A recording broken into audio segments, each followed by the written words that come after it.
And now, the Sockjig Sneaker Podcast presents the unofficial and probably incorrect story of the founding of StockX. One day in the year 2013, Josh Luber started a sneaker blog called Campless, where all blogs are created in his parents' basement. He was dressed in his usual uniform, a Detroit Tigers hat and a purple Bape hoodie, looking like Poochie from The Simpsons. He wanted to create a blog about sneaker data, but alas, he had no sneaker data at all. And he realized that he could basically scrape all the sneaker data from sales on eBay and create little charts out of it in Excel.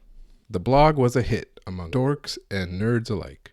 It had a certain quiet dignity, this blog, but young Luber thought, I don't want just a blog full of Excel charts. His aspirations were higher than that. He wanted to create a Kelley Blue Book price guide, but for sneakers. But being a blogger who lives in his parents' basement, he had no money to do such a thing. Then one day, after a hard day's blogging, young Luber went to his rec league basketball game. He was excited because it was the playoffs. Little did young Luber know that he would be making history on this fateful day. For on that day, Josh Luber, who's probably like 5'7", took him to the paint and hit 15 threes and scored 51 points.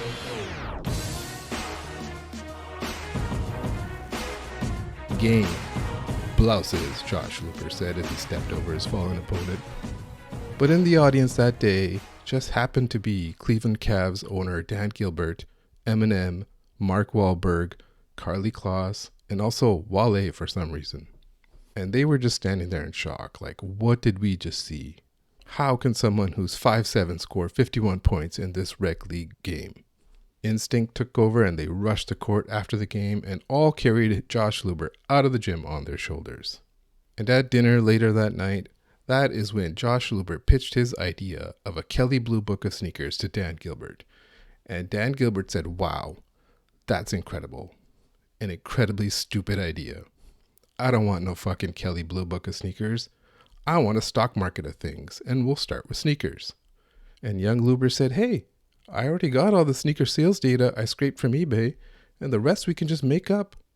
And thus, StockX was born. From there, Josh Luber became the Pied Piper of resale. That was the day he turned his Detroit Tigers hat around and started wearing it backwards, and started recruiting every suburban kid with the same curly haircut to become filthy resellers.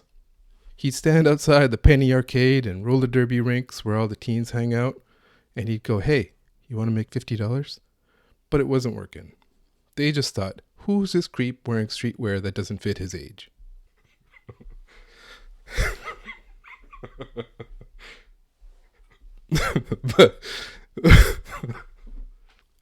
But young Luber was not deterred. He realized he needed to tweak his message to reach the teens. And one would think that you need to offer the potential to make more money. But that is where you'd be wrong. And that is where Josh Luber was a step ahead. He did not offer more money. In fact, he did the exact opposite. Hey, you want to make $20? And suddenly every teen with sea salt spray in their hair was like, yeah. And from there, 1,000 resellers bloomed, buying any sneaker they could and selling them on StockX for $20 profit, $10 profit, $3 profit. Sometimes no profit at all and just for the credit card points. And those resellers told their stories to their favorite periodicals like Business Insider. And if they couldn't get in Business Insider, they paid for features in Forbes magazine, where they tell their tale of how, with no help from anyone whatsoever, other than their parents' American Express, or their parents' huge mansion where they'd pose for all their flex photos with stacks of Yeezys on the driveway, they became resale entrepreneurs and pulled themselves out of the mud, out of the Connecticut suburb mud. And then more resellers would read these stories in their favorite periodicals and say, hey, I could do this. I'm in the Connecticut suburb mud myself. And another 1,000 resellers would bloom, like a virus, gentrifying sneaker culture for $20 profit at a time. And StockX became what it is today, a company that everyone loves, a company that everyone likes. Okay, how about a company that everyone, uses but dislikes? All right, a company that everyone hates. Welcome to the Hater's Guide to StockX.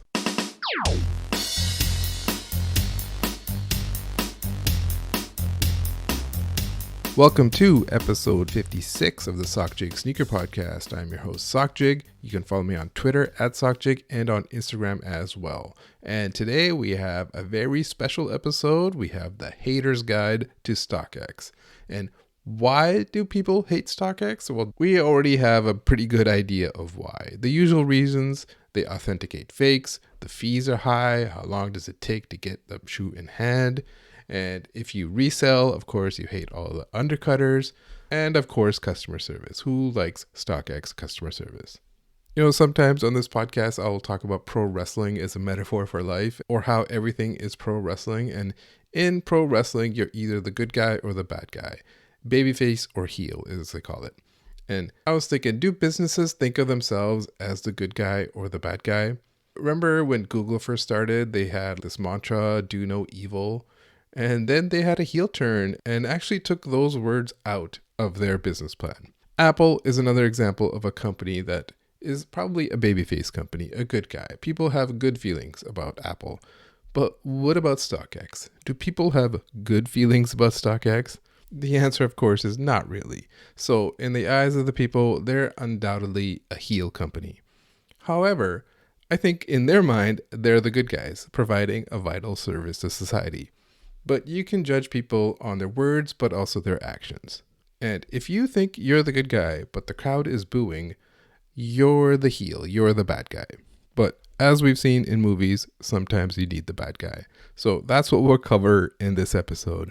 We'll talk about all the reasons why people hate StockX, from authentication, buying, selling, customer service, their big fuck-ups, the data breaches and NFT lawsuits, how they've affected the culture, the sneaker culture itself. And I'll also play some voice messages as well. So I hope you enjoy. This is meant to be like all good fun. You know, the disclaimer is I don't really hate StockX. It's not meant to be as an expose or investigative report. It's meant to be a light listen with jokes and not some sort of takedown or anything. I don't have anything against workers that work there. You know, we'll say some things about authenticators or customer service, or even if you work in the office there. You can have good people working in a shitty system. And if the shitty system is paying the bills, then that's all you need. Usually in systems like that, it's like you find a buddy and you have buddies at work and you guys just trying to go through it and you help each other. And you guys all have a common enemy in that the boss might be shitty or something like that. So if I make fun here, just think of it as me making fun of the system, of the executives, and not about individual StockX employees. The other disclaimer is that some of the issues that I'll cover are not exclusive to StockX. They happen on all the other resale platforms and the other apps. But even at that level, StockX stands out. So that's why it's the Hater's Guide to StockX and not the Hater's Guide to Goat app. But with that said, StockX, stands apart from its competitors in how people hate it. I will try to be fair to StockX when it's warranted, but this is the Hater's Guide to StockX. This is not the you gotta hear both sides guide to StockX. Also want to say that the Hater's Guide is a concept borrowed from Drew McGarry, who originally did it on Deadspin and still does it on Defector.com. So thank you to them for letting me borrow the concept. And finally, the main disclaimer is that this is all allegedly and all parody, and therefore I can't be sued. We should also talk about what's good about StockX, just kind of get it out of the way up front. The main thing that's good about StockX is that it's easy to use for both buyers and sellers. The killer feature, the innovative feature that they dropped was a single page listing for a sneaker. For a Jordan 1 bread, all bids, all asks are on a single page. Much different than what we were used to on eBay. You don't have to wade through pages and pages looking for the right one. You just see one listing. And for sellers, you can sell it right there. You can take a bid. So I don't know if they're the ones who invented this concept or Goat did it. Imagine having a patent on bid taking. I don't know who has the patent on bid taking, but this was the big innovative feature. So because of that, because it's easy to use, a lot of people use it, and it has a lot of sneakers, it has a lot of buyers, it has a lot of sellers. For buyers, it's way easier to deal with this and have that feeling that it's got authentication in the middle, that someone did kind of verify it, and you also do not have to deal with resellers directly, which can be a pain in the ass. I know there's lots of issues with authentication and fakes in StockX now, but when it first started, It was a killer feature of StockX that someone in the middle is going to verify that you got the real sneaker, that you didn't get a fake, you didn't get a box of rocks, you didn't get Bordeaux crackers when you ordered Bordeaux 7s. That was the dream. For sellers, they have a lot of innovative features: instant payout, bulk ship, lower fees depending on the level you are, all that kind of stuff. The other thing that's good about StockX is they really did expand and made sneakers more available to other countries. I know in the US, everyone just thinks that that's it. Everything is just in the US. I know personally in Canada, it was just a very different experience in sneaker culture because there were not the stores. They did not get stock. They still don't get stock. And if you did get shipping to Canada, you ended up paying $100 or $200 in duties and fees. And that was the case with StockX originally as well too, but they eventually did create locations in each country that kind of offset that a bit. So that's one thing StockX did innovate on and deserves credit for, is expanding it internationally, making it much more available in other countries. The other thing I like about StockX are all the memes, like when someone posts a photo of an obvious fake where the Jumpman has like a tripod and it says fuck StockX. Those ones get me every time. So that's a plus thing about StockX in my mind.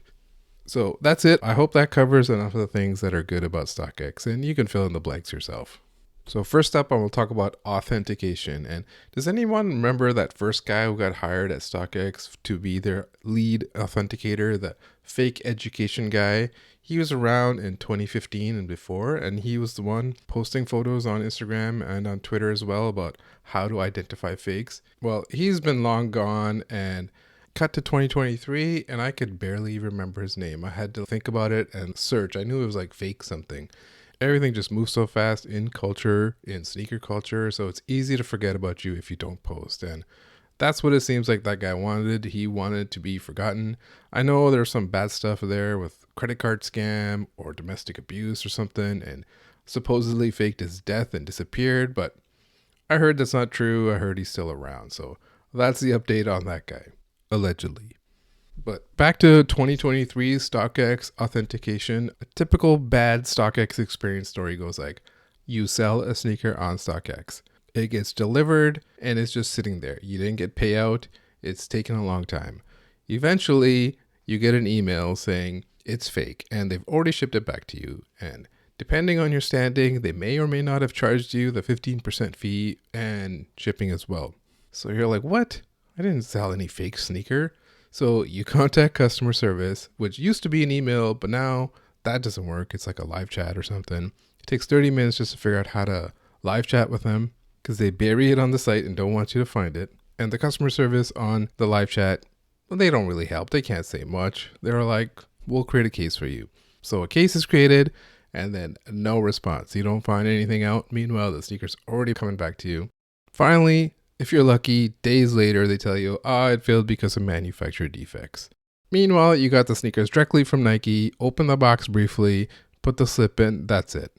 Honestly, if you search StockX customer service on Twitter or Reddit, these are the types of stories you'll see. And not just a couple, you'll see hundreds of them. If you look on any post that StockX himself posts on Twitter, just check the replies. But for authentication, why is authentication so bad? I know in their press release, they'll say they'll use advanced technology like machine learning. And honestly, there's probably none of that. This isn't Mission Impossible. There's no lasers and shit like that. It's probably just a Google spreadsheet of things to look out for. That's the advanced tech. StockX also creates like this verification report, press release quarterly or so. And in the last one, they said they rejected $90 million of product. And in that report, it lists all the fake sneakers, the most fake sneakers there are right now, and also lists all the reason why they reject sneakers. They also say only 20% of the product is fake. 13% is damaged box, 13% used product or the wrong product, wrong size, and then 27% manufacturing defects. So they see themselves as wanting to have credit for more than just finding fakes. They want credit for finding all the glue stains as well. But when you're the seller, it's like, fuck, Nike made it that way. Take it up with Nike. It's not my fault. Sometimes you hear all these authentication stories, and I collected a few here. Some minor shit, like there's a hair on the midsole. Brush that shit off then and send it to the buyer. Or another funny one was they didn't pass authentication because there's stains all over the shoe. Motherfucker, this is a distressed shoe. It's supposed to look like that. The funnier ones are where stains on clothing is rejected for orange stains. Obviously, the authenticator was eating Cheetos while he's authenticating. You sent in a sealed Supreme tea. How the fuck does it have Cheeto stains on it? Maybe they tried to brush it off and now all of a sudden it's got this orange streak Chester the Cheetah mudslide on it. So what's the authenticator going to do? Is he going to get himself in trouble for staining the t-shirt, for eating Cheetos at work? Or is he just going to send it back to the seller and say, hey, that's how it was when I got it? Because that seller's probably a damn filthy reseller anyway, so he'll be all right. One thing about authentication is if it's denied by StockX and it gets returned to the seller, they actually put this QR sticker on the box. So if you're at the outlet and you see that on the wall, just know that the reseller returned it. They tried to sell it on StockX and they returned it back at this outlet. So stay away. It's probably got a Cheeto stain on it. Some other authentication stories that, the things that make you go, how do they authenticate sneakers before they've even released? The sneaker's not even out yet. How are you saying it's real? We don't even have real photos of it. We just have the renders that Yeezys used to do. So in that case, are the fakes that are coming in are the ones that are setting the bar? I don't know. Things that make you go, Another story I remember is Corgi Shu told a story about how he sent in a really old, 90s OG Jordan, and the authenticator pressed the midsole with his finger and it dented the midsole. And it's like, are you hiring people that don't know that you should not be pressing the midsole of sneakers from the 90s? Maybe they updated their spreadsheet and they say that now. But failing a sneaker that's 30 years old because the box is damaged, maybe you want to ask the buyer. Travis merch is also a good one. Did not pass because of quality. Have you seen the quality on the made-to-order Travis merch? I mean, the hat looks like it comes from a gas station. Actually, that's probably an insult to truck stop merch because gas station merchandise is probably better quality than the made-to-order stuff from Travis. Shout out to Team Travis and Travis, big fans of the podcast. Thank you. Another one I like is foreign odor. I get this. If I was buying, I don't want a new Supreme tea to smell like cigarettes or whatever, so send that shit back to the seller. But imagine how embarrassing it would be for StockX to tell you that your shit stank. But when you work there, having to stick your nose in every sneaker, literally getting paid to sniff glue all day, maybe that's who's applying for these jobs. People who are addicted to huffing spray paint. Another story I've seen is you send in a sneaker and they reject it because the Yeezy box is cut on the top. Obviously, the person who was opening the sneaker cut the fucking box when they were opening it. And they're like, sorry, buddy, I don't know who did that. It's impossible to know who did that. So it's rejected and going back to you. I personally had this one. A PS5 was rejected because the box was dented. Are PS5 console owners keeping their box pristine? No, this is not sneaker culture. Why are you applying sneaker culture to fucking PS5s? I don't know. Another funny one was I saw on YouTube someone actually sold a fake graphic card because it's not like they're taking the shit out and actually playing with it. They're opening it up and says, yeah, that looks like some electronics. Send it over. And on that verification report, one of the most faked items was Daniel Arsham items. Daniel Arsham, a 42-year-old man, pretended to like Pokemon for the money. And now the authenticator is like, I gotta fucking authenticate this dusty-ass Pikachu. I mean, the Daniel Arsham items are basically just drywall dust that's been compacted in a mold, so it's probably real. One of my favorite authentication stories comes from my buddy Brian Rivera on Twitter, who buys a lot of PE Jordans, and he bought a pair of the green Jordan 4 Manillas, which were limited to 150 pairs. And the pair that he bought from StockX came in no special box, just a regular ass box. They were numbered pairs, so one shoe said 69 out of 150 and the other said 60 out of 150.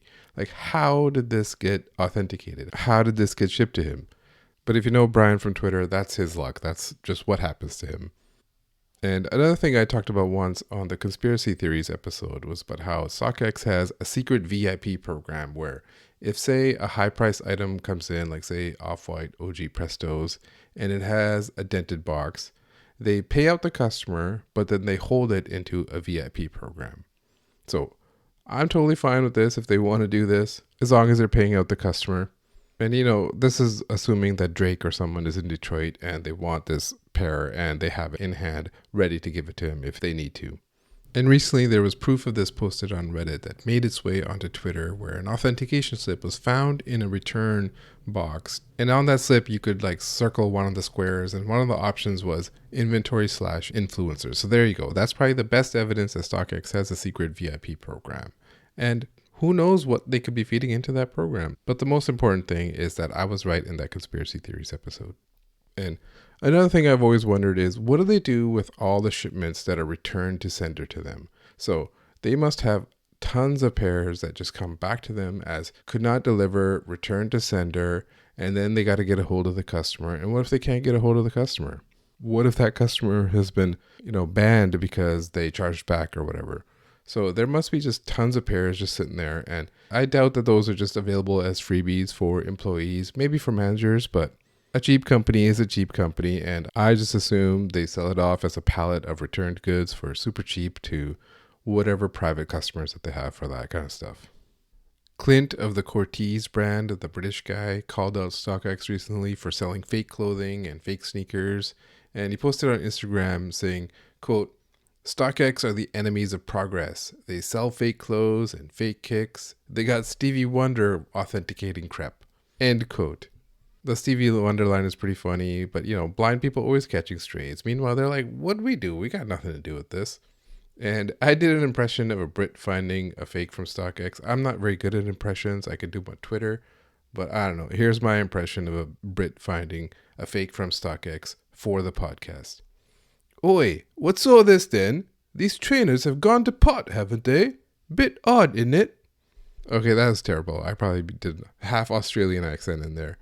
But the photo that he posted, it was a very fake looking Cortez 95 with an old StockX tag. And I know this has been discussed on Twitter, and I doubt that those sneakers were authenticated by StockX. Those are probably created by the fake sellers on Temu app and all that kind of shit.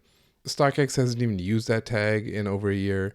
And this is one of those things where if you're in sneaker culture heavy, you know about fake StockX tags and even that they changed it last year.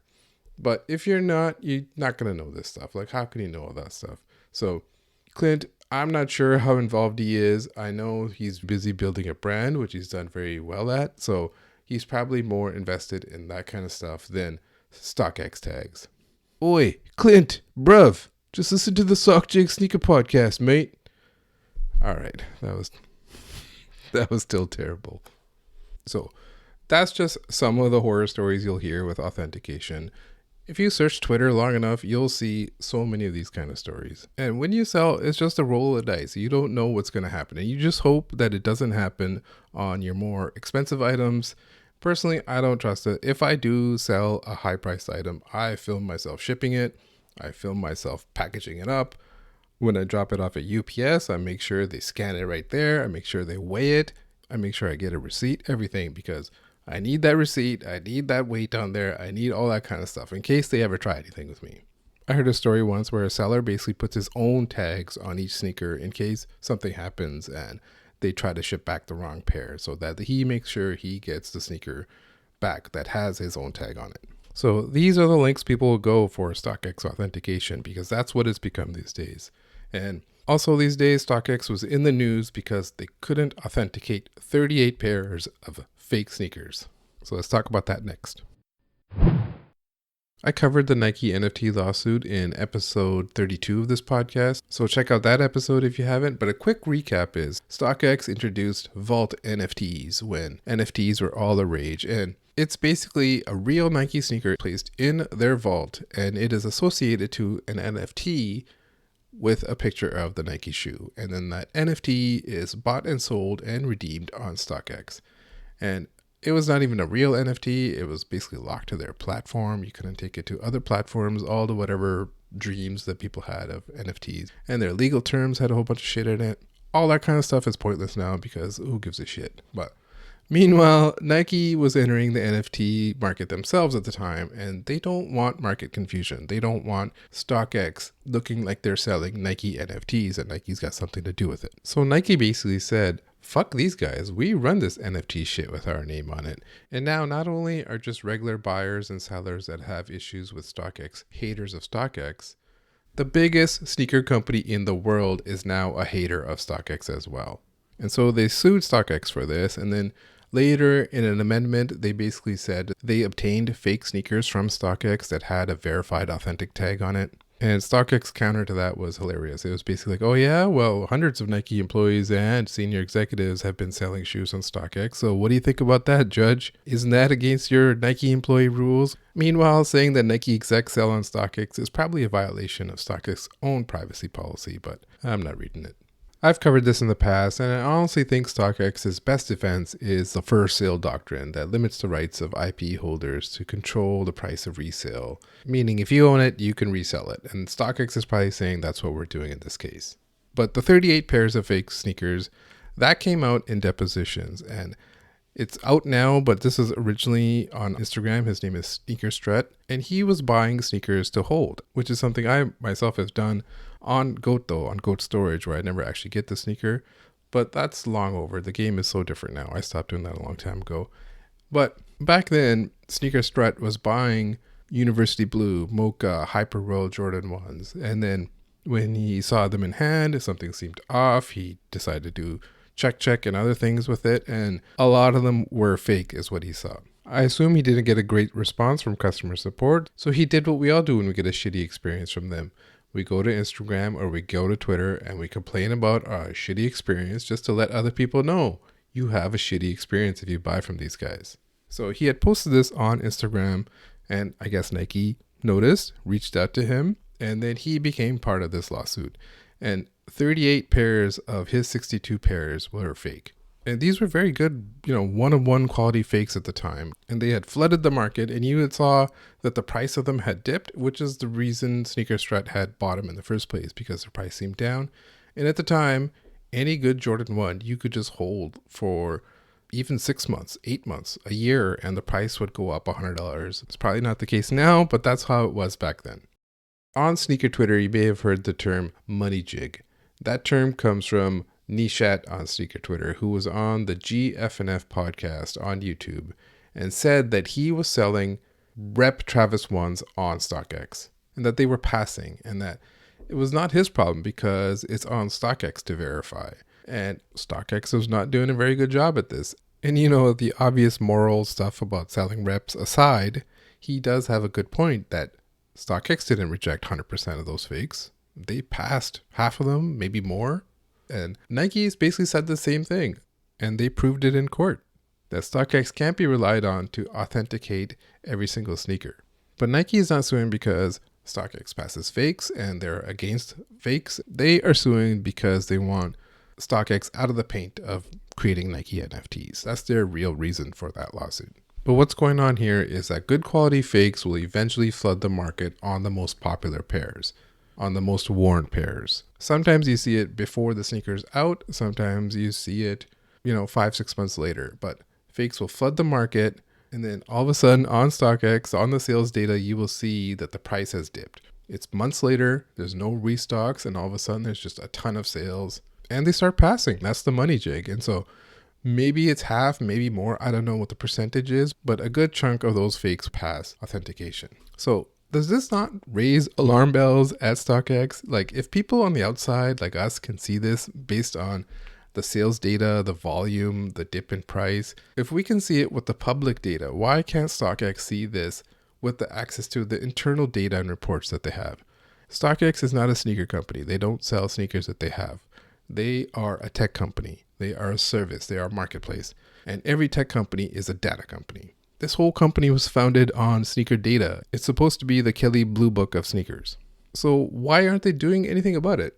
So obviously they can't do anything about it because the fakes are just that good. They can't tell the difference. Or maybe they're looking the other way because rejecting all these fakes, they'd lose the profit and that would cost them a lot of money, rejecting them all.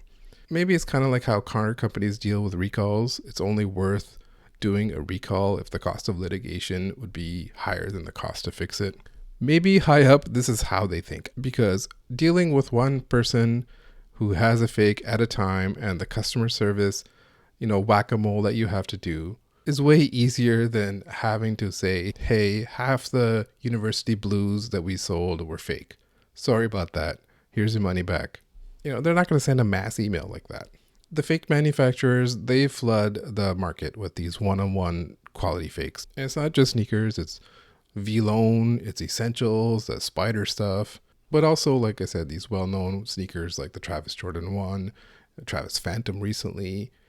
It's just the word on the street goes out there that there's well-known good quality fakes and don't buy from StockX, but casual buyers don't know this. They just want Essentials hoodie or a Panda Dunk they saw a friend wearing. They're not on sneaker Twitter or listening to the Sockjig sneaker podcast where I talk about this kind of stuff. So obviously StockX did not do a big recall about the Travis ones or the University Blue ones or anything.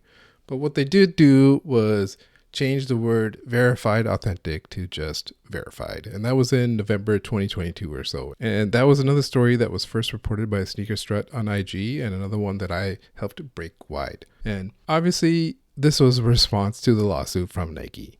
It's almost like admitting that the word authentic can fuck them up in court, so let's just change it to verified. And they'll spin zone it like, no, it's way better this way. It's much more descriptive of what we actually do. All that is bullshit. The optics alone of removing the word authentic is crazy, because then what are you really saying? Are you inferring the opposite? It makes it look like you're endorsing fakes. Because isn't shipping authentic items your entire purpose, your entire reason for existing? Or is it just skimming on sales? What are you guys really doing then? Just sniffing the glue on the sneakers? That's why they say they want credit in those verification reports for freebasing the glue off your sneaker. But as for the Nike lawsuit, I assume it'll be settled soon, because who gives a shit about NFTs? I don't know how much money they want to spend fighting NFTs when StockX can just close the program because no one gives a shit about NFTs now. But if and when they do settle the lawsuit, that'll also be the end of Nike caring about StockX authentication. Because after that, they'll be like, hey, we settled our case. Why would we have an incentive to care about StockX authentication now? We no longer care. And to customers of StockX, good luck and good night. So I wrote down some jokes that didn't really exactly fit anywhere else, so I'm just introducing it here as a rapid fire segment. StockX has long had dreams of doing an IPO. They've been gearing up for it for a long time, but then, of course, COVID happened, and now interest rates are no longer 0%, so it seems like they missed their window. And the Mr. Brightside version of this is that they don't have to report to the SEC that they lost their biggest customer, Zeta Kicks. StockX also sells merch sometimes with their logo on t-shirts and hoodies and sweatpants. Who's buying this stuff? Soul Savvy members? I don't know who's buying this stuff. Imagine wearing a t-shirt that says I undercut on StockX. That would actually probably sell. Hold on. Don't steal that idea. Patent pending. StockX has a Discord. I know people have lows, but imagine spending all day in a StockX Discord. Maybe one day when you're applying at Taco Bell and the manager sees you were a StockX Discord moderator, he'll take pity on you and put you on the grill. StockX has a StockX Day in Detroit. This is an invite-only event for undercutters. One thing they don't talk about is that every year it ends in an Anchorman-like fight in the parking lot. So if you go, bring a trident. StockX at times has tried a bunch of things. One time they tried a thing called Initial Product Offering, where No Vacancy Inn had a New Balance 600 something. Ben Baller took a break from being an asshole and sold some slides on there. Maybe the slide said I'm an asshole, something like that. And it was this blind Dutch auction thing where you put in bids and didn't see other people's bids and the highest bid won or some shit like that. It was too confusing to understand. And they eventually stopped doing it because everyone confused it with a Dutch oven, which is gross. Since then, they've changed it to something called DropX, where they have these exclusive drops to StockX. I know that Nicole McLaughlin has sold something on there. Maybe she recycled some shoulder bags into a bra or something. Daniel Arsham was an artist in residence for StockX. Who else to get for an artist in residence than the chief artist for commerce sake himself, Daniel Arsham. I looked it up and I saw that there was a t-shirt that had 5 sales and a hoodie that had 6 sales. So I'm sure Daniel Arsham will borrow some nostalgia from some other era that he wasn't a part of and drop it on StockX really soon. I also asked on Twitter and Instagram for your thoughts and opinions to leave voicemails, and a bunch of you did leave some voice messages, and thank you very much. So I'll play some right now. I spent about $2,500 on some off-white Air Jordan 1s just for it to be fake from StockX. I fucking hate StockX. I'll tell you why I hate StockX. So On the Goat app, I bought a pair of Yeezy sandals, and then I was gonna sell them when they dropped the Onyx slides again for Yeezy Day. And what happened was when I sold them on StockX, they said they were differentiations in the material and that it was a fake. I mean, how is it a fake? I got it from the Goat app. It was authenticated. I even was able to get the log of the authenticators that they went through the process and were able to verify the shoe. And I compared it to the one from Yeezy Day, and it was pretty close. Maybe slight variations due to the production date, but yeah, that's why I hate StockX, because they said a pair of shoes that I sold to them from Goat was fake. Let me just jump in real quick. Thank you very much for the call. But just as a public service announcement, if you have smoke detectors that are beeping in your house, you might want to change the batteries, unless you were just microwaving a burrito or something, in which case, carry on. What's up, Sock Man? It's your boy VNDSNK. Wanted to shout out StockX for selling me a $5,000 pair of shoes with its accessories and telling me it's okay, and then subsequently failing my shoe for authentication when I sell it back because it's missing laces. Shout out StockX! Yo, what up, Sock? This is Soul of the Streets, first time caller, long time listener. I actually have hate for some of the people who hate on StockX. You know, the ones who are the loudest voices about fuck StockX this, fuck StockX that, but let that L roll in. Or let that sneaker they've been eyeing go under retail. Or in the event that a $100 discount code decides to share itself and they asses are quick to spend something. If your grown ass is incapable of being honest with the idea that you have no clue why you actually hate StockX other than Twitter told you how to feel that day, maybe you should evaluate your situation and live off the grid until you can learn to make decisions on your own. Hello, Sockjig. I'm a level 5 seller based out here in Canada. Just wanted to give my worthless opinion. My biggest gripe with StockX is not necessarily my own issue with it, but I think an issue for everyone, that not only big sellers or big buyers or for sneakerheads in general, but it's the fact that StockX has become this hated marketplace in our community, but it's also probably the most used marketplace in our community. And it has ended up becoming a necessary evil of sorts because regardless of whether you're buying or selling a shoe, doesn't matter who you are, someone in the transaction is bound to bring up the fact of StockX ask or bid or last sale or this is my payout or this is what your purchase is after all the fees. And so I think that we all hate it, but at the same time, all of us use it, and that's why we hate it. I'm gonna probably keep it cool and shit. I got my baby asleep in the other room, so I gotta keep it mellow. And psych, bitch, it's Asian Jeff. I'm coming at your neck. It's fucking fuck CockX. I hate this fucking app. Yo, some people, the ease of selling or whatever. First of all, y'all let hella fucking fake slip through, but you got motherfuckers just sniffing, licking souls and shit, calling shit valid, and it's fucking nuts. Anyways, StockX is terrible for the industry. People don't even know what a fucking shoe costs anymore. You gotta turn to StockX, check it. But let me do checkout and let me see what it is after fees and tax and fucking CRB. And if you can't match it, well, I can just sell on here. Yeah, fuck that. Fuck you. Stick to Sneaker Pimps, DXC, all that shit, eBay shoe sales, fucking fuck StockX. Also, just so y'all know, when they do those promos off, they're buying up shoes, waiting, letting the market inflate, and then selling them themselves. That's what happens with those ghost bids, too, when you're trying to click shit off. But I'm giving up too much free game. Fuck StockX. If I end up dead, it's them. Thank you very much for the calls, everyone. I really appreciate that you guys took the time to lay out the case of why you hate StockX. And we'll get to that. We'll get to why people both love and hate StockX and why it may be a necessary evil. But first, I want to talk about the actual process of buying and selling on StockX. What's there to hate about buying on StockX? Inevitably, talking about both buying and selling on StockX leads to talking about customer service, but I will leave that part separately to the end. Some parts will organically come up, but first I want to talk about what sucks as just a sneakerhead consumer about buying on StockX. Number one, of course, are the fees. There's a processing fee, a shipping fee, authentication fee, international fee, puffy pants tax, whatever. There's all kinds of fees. Even that buyer's processing fee, it was originally capped at like $50 or something, but that's increased to like $99 now. And at one time, it was capped to like 4 or 5% of the shoe. So a sneaker that's worth $2,000, you'd be paying a huge fee. But I think now they've changed it and it's capped at $99 or so. But fees went up and were introduced during the sneaker boom, during, the time when things were going good. And I assume that was to fund expansion. But, as a buyer, it's like, fuck, what the hell is this for? And lately they've been dropping fees, probably because numbers are down and inflation is kicking sneakers ass. The other big complaint, of course, is shipping. It takes 3 weeks to get your shoes. And dealing with sellers on there is its own kind of thing.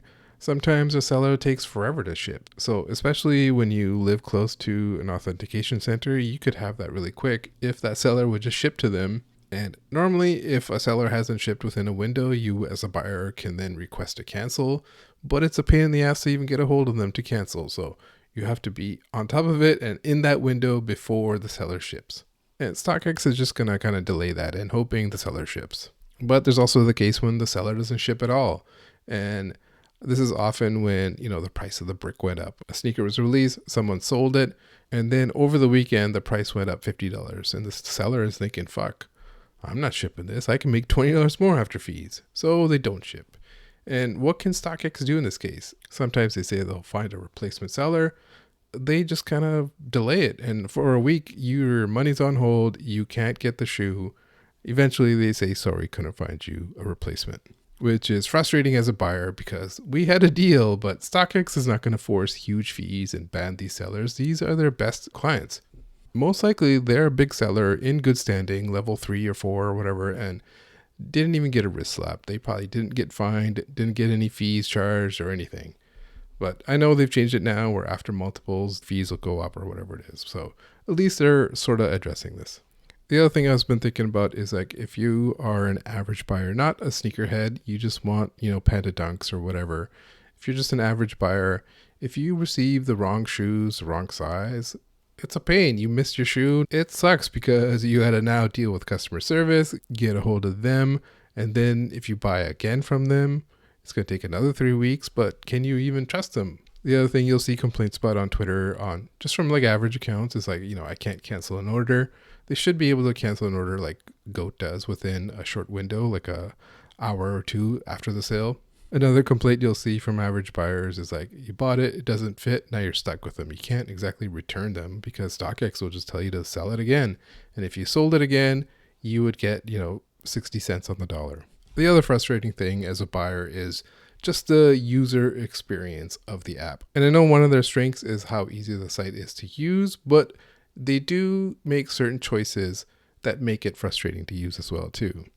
Like if you're in the app and you see a shoe you want to buy, you click the buy button and the price that you see on the screen there is not the same price as the price on the review order page, because that price will have all your taxes and other fees on it. In the tech user experience world, this is called a dark pattern, in that it's a deceptive design in order to trick you or to entice you to buy. And the bait and switch is the name of this dark pattern, in that you see the price here and then you go, hey, that's not bad. And then when you go to the next screen, you hopefully didn't notice that they've now added taxes and other fees and you bought it. And when you're on the second screen, you've already been enticed to buy it because you've already made a conscious decision to proceed. Another one StockX always does is they will send out that email or the push notification for the sneaker that just sold out on Sneakers app. Hey, those Travis Jordan ones you wanted? Well, they're available here. Maybe this is a dark pattern. Maybe this is just marketing. Another thing that you'll see still sometimes, but a lot in the early days, was manipulated sales data in the sales history. As I said in the unofficial history, initially all that data was scraped from eBay. And at one point they became big enough where they didn't have to do that. But there was this blurring period where they would still see all these kind of weird sales on there. And like, where did this come from? Are they just putting this in there themselves? And you'll still see this inexplicably sometimes where the sales history of a shoe will say, 200, 225. Then all of a sudden there's one for 450 and then the next one's for 225 or so. Is this just international fees and duty and all that kind of stuff baked in? Or is it just a coding mistake? So it's either conspiracy or it's a coding mistake.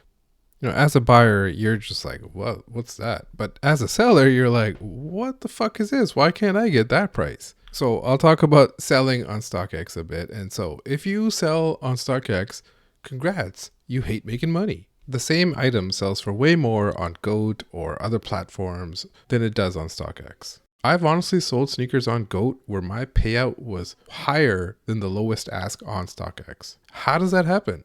Basically, some buyers do not trust StockX no matter what, and this is not new. The prices might be higher on GOAT or Stadium Goods or Flight Club. For that buyer on those apps, they just trust that place more than they do StockX. And I talked about previously about how trust is the most important thing you can do as any business. But you're a seller on StockX, you could be selling for more elsewhere, but you like StockX, and you have instant payout. So what's there to complain about? What's there to hate about selling on StockX? I talked about user experience on the buyer side, but the same thing happens on the selling side. There's emails telling you to ship right away. There could be a news alert that World War III has started. Meanwhile, StockX would say, action required. You must ship this item right away. There's all kinds of little things like the printing sheet that you have to include in the shoe. Why has it got so much shit on there? Just put the basic facts. I don't need all that extra shit. I understand that, level 1 sellers need that kind of stuff if they only sell a sneaker once in a while. But I need to save ink. I don't need all that shit. But sometimes you might even have an issue where the label doesn't even print. You don't get a UPS shipping label at all. Then you got to deal with customer service, which could take days, and the sale will auto-cancel in between then. For international sellers, there's all kinds of issues. The UI in Canada will show a lowest price, and that is the lowest price of the shoe in Canada. But if you click for the details, the US price is lower. So you got to price it even lower. But that's just a quibble for Canadians and probably other international places. I know Americans wouldn't care about that kind of stuff. The top issue for any seller on StockX, of course, is authentication, which we already covered. You're just hoping it passes. If you ship in bulk, one of the fears is that what if one of the items goes missing? And then you're fucked unless you took videos of all that kind of stuff and had the UPS drop-off receipt with the weight listed. And even then, they might tell you to go fuck yourself. The other issue about selling on StockX, of course, is undercutting. That it's just full of Mickey Mouse resellers who are undercutting each other. And a common refrain is like, what if we all banded together and we artificially kept our prices high? Then we'd all make money. But human nature doesn't work like that, and StockX just doesn't have those kind of sellers. They have the need gone sellers. But that's just something everyone's just used to now. It's just part of the lore of StockX. Come to StockX, the world of undercutters. Some issues people have always wanted from StockX but never have delivered on. Used shoes, selling of damaged boxes, StockX storage. Stuff that they could have done, but they just never did. Don't think you have the facilities for that. I know lately I've talked about how they've been lowering fees and changing things around. And you're probably wondering, how can you complain about lower fees? Well, the Debbie Downer version is it makes accounting harder if you're a reseller. Or you could just do what most resellers do and eventually just abandon the spreadsheet and just go by vibes. But the latest dumb implementation is ask limits. So as a seller on StockX, you can only sell a certain number of items based on your seller level. If you're level 1, you can only have 12 items on sale at once. If you're level 2, 40. And what the hell is this? Are you guys trying to make more sales on your platform or less? Like, what is the point of this? Like, I just don't get the implementation of this. In a way, it's trying to incentivize you to sell those 12 pairs as fast as you can, and so you can sell 12 more. But really, it's just doing the opposite for me. I'm just like, well, why am I going to sell anything on here? I used to be a level 4, but I'm down to a level 1 like a schnook now. I can only sell 12 at a time. I think I probably had like 30 sneakers on sale before that, but I can't add any new ones. And it's not like there's a button that just lets me delete every single one either. Another classic StockX thing that happens on all platforms really, but these fake bids. You see a bid for a sneaker, you take the bid, you kind of pray that it goes through, you see order confirmed, but instead you see ask listed, which means that bid was fake, you don't have the shoe sold, and now your item has been listed at that same price, and now you got to scurry and change the price back up. Another long complaint about selling on StockX is you can't cancel a sale. You have to lie to customer service if you want a sale canceled. I'm sure customer service has heard every single reason under the sun about why this sneaker sale needs an extension or outright cancel. The common ones, weather, or I was sick.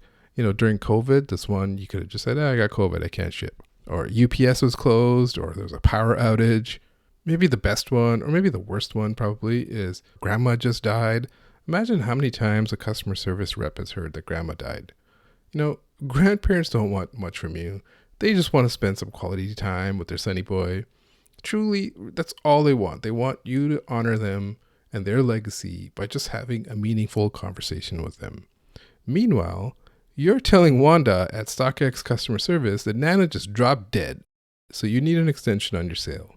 Cold world we live in. Another thing that was prevalent on StockX were label scans. And what I mean by that is someone has sold a sneaker on StockX. They can't ship it by the deadline, so they've paid someone to scan the label for them. Usually it's someone who has access to a UPS scanner. It's not exactly the guy at the counter at UPS, and it's just usually someone on Sneaker Twitter or so. And you can buy these scans from them. I don't know what the price is, but once they do it, the item gets marked as dropped off. If you have instant payout, you get paid out right away. And a few years ago, this was all over the place. You saw this all the time. And it's a shitty experience for the customers themselves because it takes forever for the sneaker to actually get in transit and move. So I know they've changed things recently where, if the item does not go in transit within a certain number of days, your sale will still be canceled. So StockX has figured it out, but a little bit late. Another complaint about StockX is when they drop these 50% off seller fees. StockX usually handles these promotions when a big sneaker has dropped, like the UNC Toe Jordan 1s or so. Or you'll see it, hey, the sneaker market has recovered a bit. And like I said, undercutting is part of the lore of StockX. Everyone will just start undercutting. All the undercutters emerge and start undercutting. And the prices go down even more than the 50% off fee, the money that you'd make. So, like I said, if you hate money, this is what you do. But another issue with StockX recently is that you're not competing with other individual Mickey Mouse resellers. You're competing with big resale groups or some sort of third party that buys up tons of bulk pairs from retailers, or you're competing with the retailers selling on StockX themselves. Some sneakers, you'll be like, oh, I have a sneaker, I want to sell this one. You go to list it, you see that there's 55 listings at the lowest ask. It's like, who the fuck is this? Is this someone who just bought all these pairs in 2023? Probably not. Most likely it's either a retailer or someone who got it from a retailer at a wholesale or very cheap price, and they're pricing it to go, and it's a brick, so it doesn't move anyways, and it's just a full graveyard listing of brick after brick. Welcome to sneakers in 2023. But the number one most hated thing about StockX, I'm pretty sure, is customer service and not about authentication. Most of the time, they're okay at authentication, okay to decent, but customer service almost always sucks. And I've already covered this a little bit as I've been talking about buying and selling. They're hard to get a hold of. It used to be an email, now it's live chat.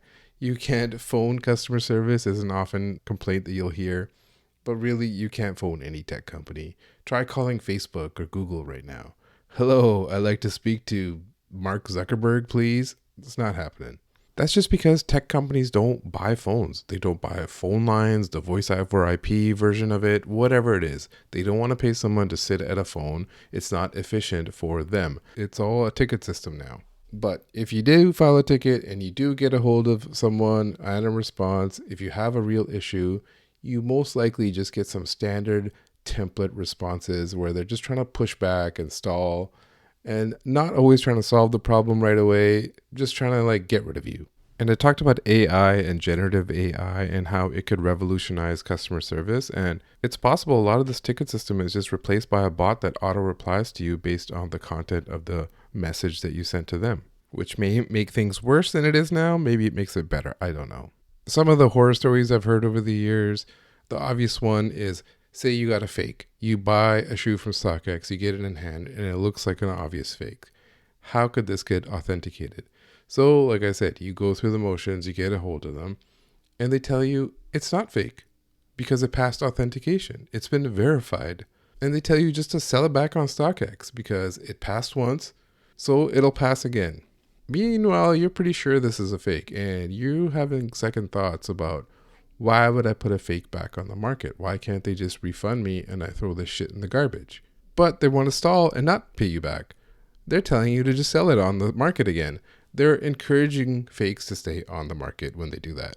And so if you go fuck it and sell it back on StockX, say you make whatever 80% of your money back doing that, if it can authenticate. Because on the second time, it might not authenticate. They'll say it's fake. Meanwhile, it's the same pair that you got. It's still got the same tag on it, the same QR code that's on that tag. They have the entire audit history on that QR tag, allegedly. They have all this machine learning and they could see all that if they wanted to. But that's when they get blind. That's when they get Stevie Wonder, as Clint said. So as a buyer, if they say, screw you, it's not a fake, and you don't want to sell back on the market, you're stuck with it. Your only option then is to just charge back to your credit card company. If you have a good credit card company and you show them the same evidence that you tried to show StockX, they'll probably side with you and you'll win your chargeback. But once StockX gets the chargeback, they'll just ban your account. And that's all right, I think. If you had a shitty experience like this, they're probably doing you a favor anyways. The other horror story I've heard a lot of times is it's delivered to StockX, just sitting there. On the app, it says delivered to StockX. It's never been authenticated. It's just sitting there. You try to create a ticket. You try to get a response. They just tell you, oh, it's just waiting for authentication. We're really busy right now. Just wait a couple days. Meanwhile, it's been months. I've heard stories where it's been sitting like that for months and no response from anyone. It's obvious that the shoe got lost or stolen or misplaced, but they don't want to pay you out. They just want to stall. And the worst one I've heard recently is the item gets lost in shipment on its way to StockX. You think, great, that's UPS's fault. They got insurance for that.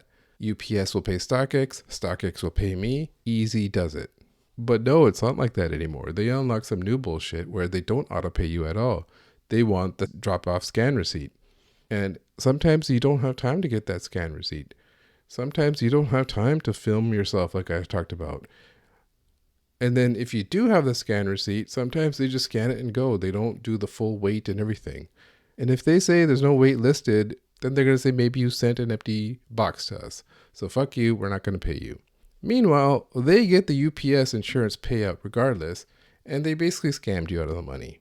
So I've heard this story multiple times, and it's definitely the worst thing I've heard about StockX. Before, once things were lost, I'm pretty sure you got paid out.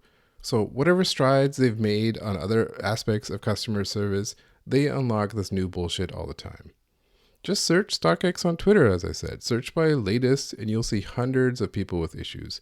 And you'll see hardly any of them have any response from StockX customer service. Maybe I'm being unfair to them. Maybe they don't have time to reply to all those people on Twitter. That's why they have the ticket system. But this is the hater's guide to StockX. It's not the let's be fair guide to StockX. But one thing I want to make clear is it's not exactly customer service's fault. They just have a bunch of templates and buttons to click. That's it. They're not the ones who set the rules. They're not the ones who set the new policies. StockX is a tech company run by tech executives. Those executives are the ones making the rules. Those executives and managers are the ones dictating how customer service should run. Those executives are the ones trying to pinch pennies. So I'll talk about StockX as a company a little bit, but first I want to talk about all the fuck-ups they've had as a tech company. Some of the funnier ones are when they have issues with discount codes. At BalsacCon in Chicago in 2019, they had an influencer bar where they were going to give out codes to YouTubers or something, and they were 5 characters long. And people on Twitter and in cook groups just wrote a script and brute force got them all. And you don't need to be a Python programmer to figure that out. You could probably write a 4-line JavaScript function that can brute force all those codes. Eventually, someone figured out what happened and they canceled everything. But the same thing happened again just last year. There was a $100 discount code that leaked from allegedly the Toronto office. The rumor was that the code is for the weekend or someone in his company or something. It leaked to a cook group, and then once it went leaked there, it leaked everywhere. And what's funny is it worked on anything. There was no restrictions. You could buy a $50 shirt and it would say that you're getting money back. That's how bad the programming was. And then the same thing happened on that. Everything was just canceled. But the biggest fuck up they had was also back in 2019 where they had this huge data breach where all of the logins, all of the user passwords on StockX were stolen and available on the black market. And scammers were logging in, buying sneakers off of your saved credit card and shipping it to themselves. And this was happening for months and months. And StockX did nothing. They didn't say shit. They didn't have any announcements, no apologies, no nothing. They did not add two-factor authentication for months and months later. People were begging them, please add two-factor authentication. If you look on like Khan Academy tech coding sites, it's like a one-pager on how to add that stuff now. It's not like something that's like super advanced. I'm sure privately they were probably scrambling trying to figure out the extent of the breach and what could they be doing and how to shore up the code, how to patch the leak, all while not turning the site off, because if you turn the site off, you lose a ton of money.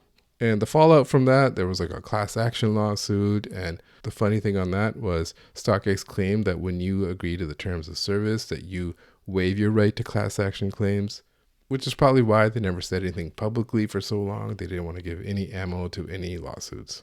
But why does all this kind of stuff happen? Why does bad code happen? Why do you get emails saying ship right now when you just sold the item 2 minutes ago? Why did you have discount codes that work on anything that shows minus $100 on the screen? Maybe for something like that, that is the coder's fault. They should have unit tests and things like that. If it's not a junior coder's fault, it's the tech manager or the product manager's fault. They should be knowledgeable enough that you shouldn't have 5-character discount codes that can be brute force guessed. You can keep going up the chain of the people who work there. Are they knowledgeable? Are they competent? Do they know what they're doing? I suspect they actually are, but the systems in place don't let them be great. Let's not say great, let's say good. The answer is either they're too stupid or they're too cheap. In tech, usually the answer is you're too cheap, not too stupid. It's not the developer, the QA, the dev manager that is cheap. It's the executive making the decisions that is cheap. They're the ones deciding where the budget goes, what areas they want to invest in, which teams get headcount, and money is on top of mind about everything that guides where they're going to go. To prevent any of the problems that I talked about, you can invest in security, you can invest in quality, you can invest in testing, you can invest in employees, and you won't have those kind of problems. But you got to prioritize that as one of your top priorities. But they don't want to, not because they're stupid, but because they're cheap. Most likely they're aware of what they should do, but they choose not to because it costs a lot of money.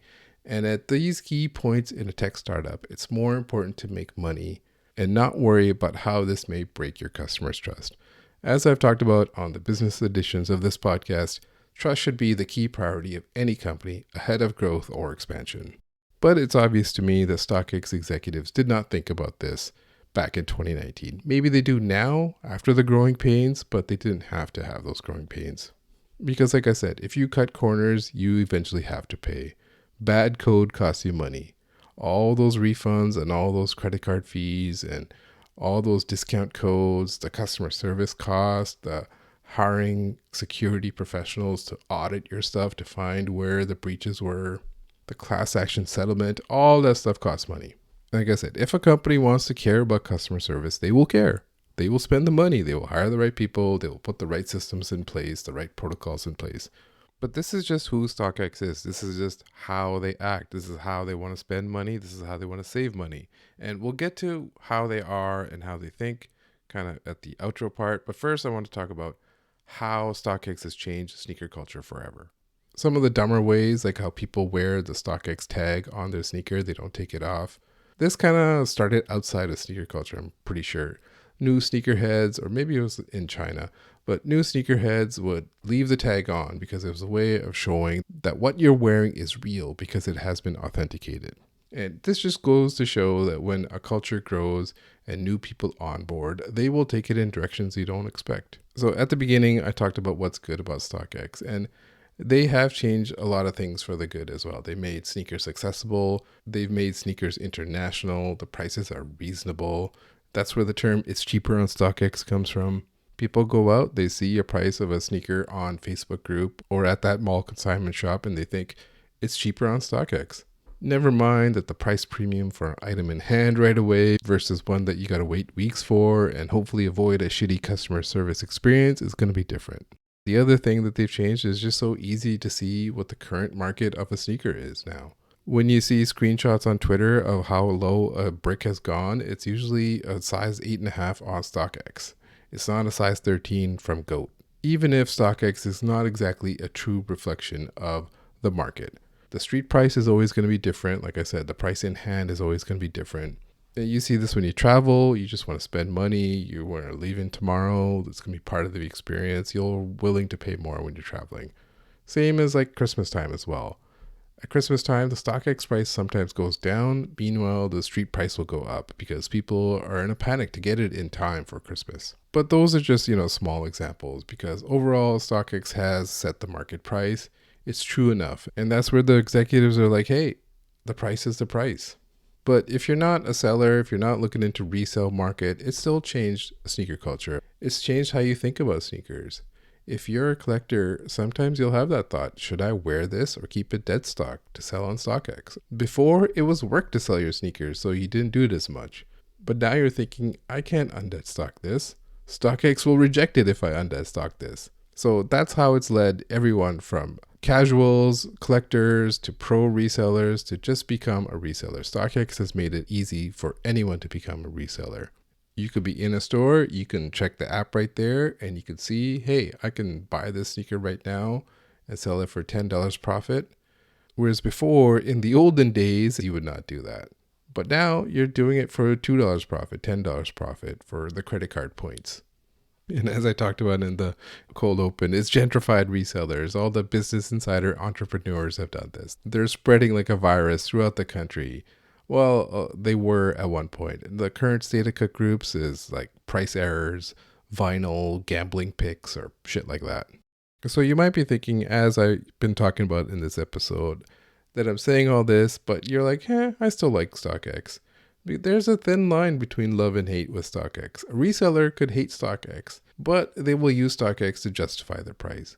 Or if StockX account on Twitter says use this hashtag and you could win $20 site credit, those same resellers will be entering that contest to win $20 because $20 is $20. But in my mind, StockX knows who they are. They are a heel company. They are a bad guy company. Like I said, they're not going to say that we're a bad guy company. And they probably didn't start out this way. They started out as the good guys. They started out making sneakers more available, making sneakers easier to buy, and they did accomplish that. However, just by the personalities of the people involved, the executives involved, they are who they are on their cheapness and what they're willing to spend money on and what they won't spend money on. They're not going to say we don't care about customer trust, but they say it in their actions. StockX is basically the Spirit Airlines of sneaker resale.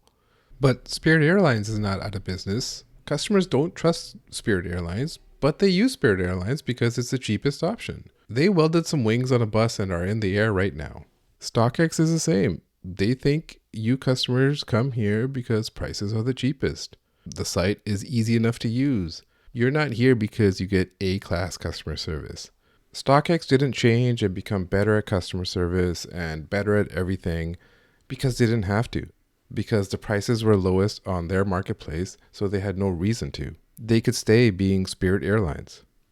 StockX executives are like, go ahead, buy your Panda Ducks from the mall consignment shop for $300. Or you can buy them from us for $140, plus processing fee and all that shit. But one thing you have to think about is, was this all inevitable? The days of only Flight Club and eBay were not going to last forever. The simple fact is that the internet and mobile phones have changed the game in all aspects of culture and life. It's changed newspapers, it's changing Hollywood as we speak right now with cable and streaming and all that kind of stuff. So of course it was going to change sneaker culture. It wasn't just going to be Nike Talk and Facebook groups and eBay and Flight Club forever and no other innovations. Every culture needs to grow and change. And like I said, sometimes it's in unexpected ways. And it feels like it's for the worse. And if it wasn't going to be StockX, it was going to be someone else. Someone else was going to come along and change the game. It just happened to be young Josh Luber scoring 51 points in a rec league game, allegedly. And the key thing about that was 2015. His timing was perfect. Sneakers would become hot in 2017 with Ultra Boost and Yeezys and Off-White. So they were at an ideal spot to take advantage of where things were going with mobile phones, with sneakers, everything. And what they said is we're just a marketplace.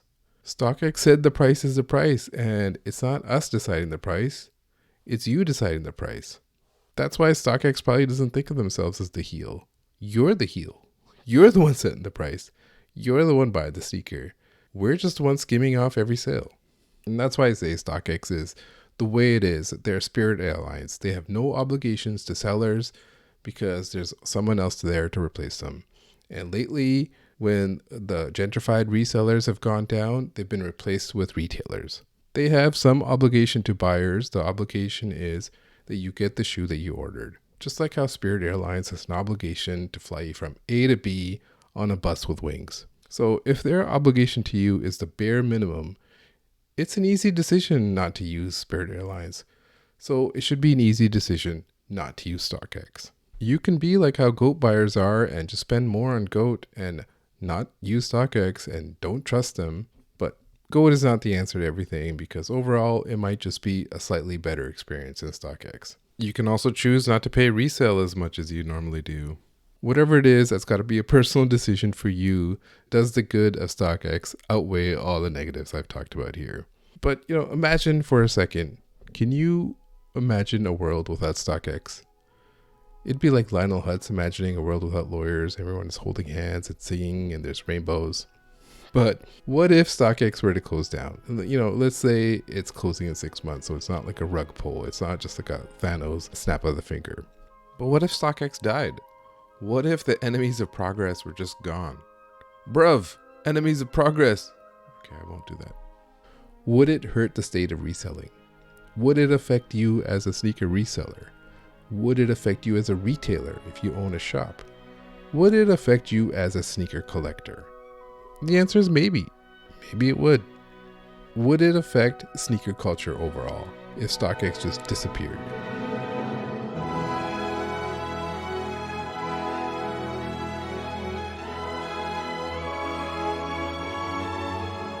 Personally, I think sneaker culture would be just fine. Just like you don't need to fly Spirit Airlines, you don't need to use StockX. This has been the Hater's Guide to StockX.